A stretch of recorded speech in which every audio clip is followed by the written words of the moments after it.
Varimbazaha na blé de céréales iray fianakaviana vary sy orge izay azo vokarina sy mitana toerana ambony raha ny eto amin'ny faritry vakinankaratra no resahina.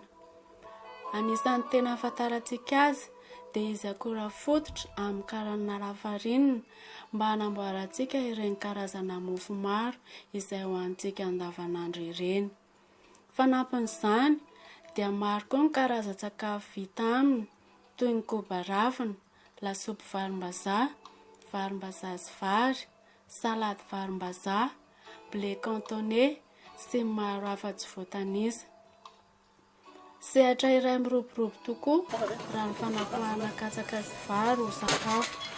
Nefa mbola azo lazaina ho takon'ila ihany ny fanapoahana varimbazaha noho izy mbola vidim-pahafantatra. Asongahantsika manokana eto ary ny fanamboarana pao-varimbazaha ho azo sakafo. Na dia misy aza ny fitaovana moderna azo ampiasaina dia mahavita azy tsara ny fitaovana vita eto an-toerana. Alohan'ny fanapoahana azy dia reto misy fepetra vitsivitsy takiana.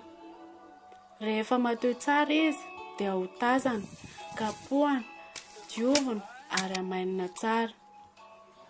Amafisina etony fa mba hahapoaka tsara ny varimbazaha dia tokony hanataham-pamandona manodidina 9 isan-jato izy. Manatsara koa ny kalitao raha tonga vo tsara ny varimbazaha.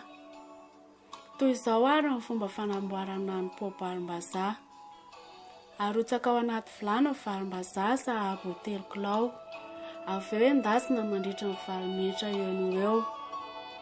Rehefa feno ny fepetra rehetra dia anarosa ny fanapoahana.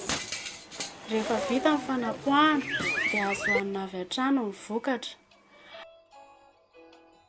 Raha tiana asiana siramamy, ampangotrahana ny ranon-tsiramamy. Tsy avela ho may toy ny karamela nefa, fa rehefa akaiky ho ritra ny rano dia arotsaka tsikelikely ny pao-varimbazaha. Aroharona foana mandra-mipetaka ny siramamy aminy. Rehefa izany dia esorina eo ambony afo ka avela hangatsiaka dia aroso. Ny varimbazaha dia anisan'ireo sakafo feno satria misy protides, lipides, glucides, vitamine ary singa maro hafa ilain'ny vatana. Sakafo tian'ny olon-drehetra izy ary mety tsara tatao amin'ny ankizy.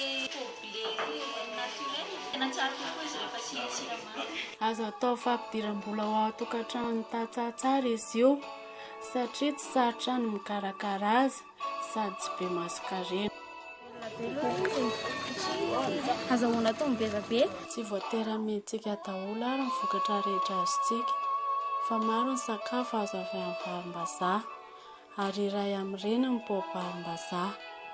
Koa manentana antsika rehetra nandrana azy io, fa tena azoana tombony raha hitadiavam-bola ary koa sakafo an'ny rehetra. Andramo ange!